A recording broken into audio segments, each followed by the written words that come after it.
نحن على بعد شهر من الذكرى 40 لانتصار ثورتنا. أريد متطوعا يرعب أعداءنا الأمريكيين ويضع السوفييت بين النجوم.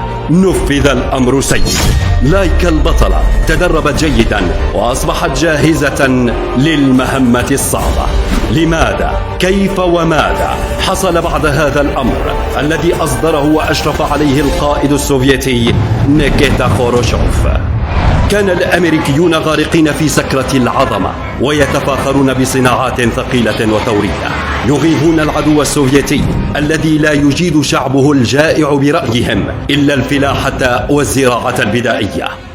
4 أكتوبر عام 1957 كان يوما عاديا من أيام هذا الصراع الذي يرى الأمريكيون أنهم حسموه لصالحهم، لكن كتلة معدنية تطوف فوق رؤوسهم زرعت فيهم الخوف والرعب. لقد فعلتها روسيا السوفيتية. أطلقوا سبوتنيك، أول قمر صناعي في التاريخ، وهو يحلق في فضاء أمريكا معظم الوقت. إنهم سيمطروننا بالقنابل النووية والهيدروجينية ولا نملك القدرة على صدهم. إحباط ومفاجأة بطعم الهزيمة الكبرى. لكن الضربة الأثقل لم تأتي بعد. شهر بالتمام والكمال، وقبل أن يستوعب الأمريكيون الصدمة أطلق الروس في الذكرى 40 لثورتهم البلشفية أول كائن حي إلى الفضاء برفقة قمر صناعي آخر وعلى متن صاروخ عابر للقارات. الكلبة لايكا كانت قبل أيام من هذه الصور مشردة في شوارع موسكو. خضعت مع الكلبتين ألفينا وموشكا لاختبارات أجهزة الطرد المركزي والثبات وغيرها. وقع الاختيار على لايكا لتكون بطلة المهمة المستحيلة. كانوا يريدون من إطلاقها إلى الفضاء دراسة صمود الإنسان خارج الغلاف الجوي لجهة دقات القلب وضغط الدم والتنفس على ارتفاع 200 كيلومتر. جهزوا لها كابينة فيها أجهزة وفلاتر للتنفس وامتصاص ثاني أكسيد الكربون وتعديل درجة الحرارة ومستوعبات للطعام يكفيها لمدة 10 أيام من مركبات هلامية، إضافة إلى كيس مخصص للفضلات. بقي الأمر سريا حتى وضعوها في الكبسولة على متن الصاروخ بجوار سبوتنيك 2. الخبر السيء هو أن تذكرة الفضاء للايكا كانت باتجاه واحد، ذهاب من غير عودة.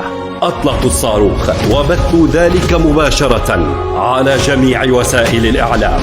زاد الأمريكيون إحباطا وخوفا. إطلاق كلبة يعني أن الروس يخططون لغزو الفضاء بجنودهم وإطلاقهم فوق رؤوس الأمريكيين. وسط نعوات معلنة لقوة وعظمة أمريكا من الإعلاميين والسياسيين، خرج الرئيس أيزنهاور ليعلن لهم البشرى. إن أمريكا ستطلق قمرها الصناعي الأول خلال شهر. احتشدت الأمة الجريحة بكبريائها لعل مشهد إطلاق الصاروخ يعيد ترتيب الأوراق من جديد. 7 ثوان وانفجر كل شيء. لقد انتصر السوفييت للمرة الثالثة. لايكا التي تحلق في الفضاء كان من المقرر أن تستغرق مهمتها 10 أيام.